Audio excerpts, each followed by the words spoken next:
মাদারীপুরে পুলিশের চাকরি দেওয়ার প্রলোভন দেখিয়ে ঘুষ গ্রহণের অভিযোগে তানজিলা আক্তার ও শহীদুল ইসলাম নামে দুই পুলিশ কনস্টেবলকে সাময়িকভাবে বরখাস্ত করা হয়েছে।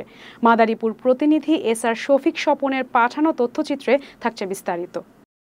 এই দুই পুলিশ সদস্যকে সাময়িকভাবে বরখাস্ত করার বিষয়টি শনিবার পুলিশ হেডকোয়ার্টার্স ও জেলা পুলিশ একটি প্রেস বিজ্ঞপ্তির মাধ্যমে নিশ্চিত করেছে। সংশ্লিষ্ট একাধিক সূত্রে জানা গেছে, মাদারীপুর সদর উপজেলার মোস্তফাপুর এলাকার রবি দাসের ছেলে রতন দাসের কাছ থেকে পুলিশে নিয়োগ দেওয়ার প্রলোভন দেখিয়ে ঘুষ গ্রহণ করে তানজিলা আক্তার ও শহীদুল ইসলাম নামে দুই কনস্টেবল।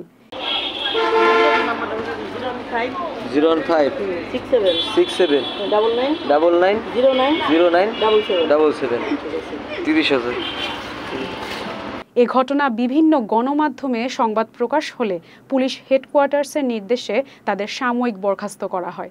জানা গেছে, রতন দাস একটি দোকানে কাজ করতেন। সেখানেই পরিচয় হয় পুলিশ সদস্য তানজিলা আক্তারের সাথে। পরে পুলিশ নিয়োগের সময় তানজিলা আক্তার পুলিশের চাকরির প্রলোভন দেখিয়ে রতনের কাছ থেকে 2023 সালের 1 মার্চ 14 লাখ টাকা নেয়। বিশ্বাস অর্জনের জন্য তানজিলা আক্তার নিজের স্বাক্ষরযুক্ত কমিউনিটি ব্যাংকের একটি চেকও প্রদান করে। এ ব্যাপারে অভিযুক্ত তানজিলা আক্তার কথা বলতে রাজি হননি।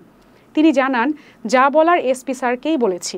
অপর অভিযুক্ত শহীদুল ইসলাম ঘুষ গ্রহণের অভিযোগ অস্বীকার করেন। তিনি দাবি করেন তিনি টাকা গ্রহণ করেননি। এ ব্যাপারে মাদারীপুরে পুলিশ সুপার মাসুদ আলম বলেন, এই ধরনের একটি ঘটনায় অভিযোগ এসেছে। তদন্ত করে চাকরি দেওয়ার নামে প্রতারণার ঘটনার সত্যতা পাওয়া গেছে। তাই অভিযুক্ত দুই পুলিশকে সাময়িকভাবে বরখাস্ত করা হয়েছে।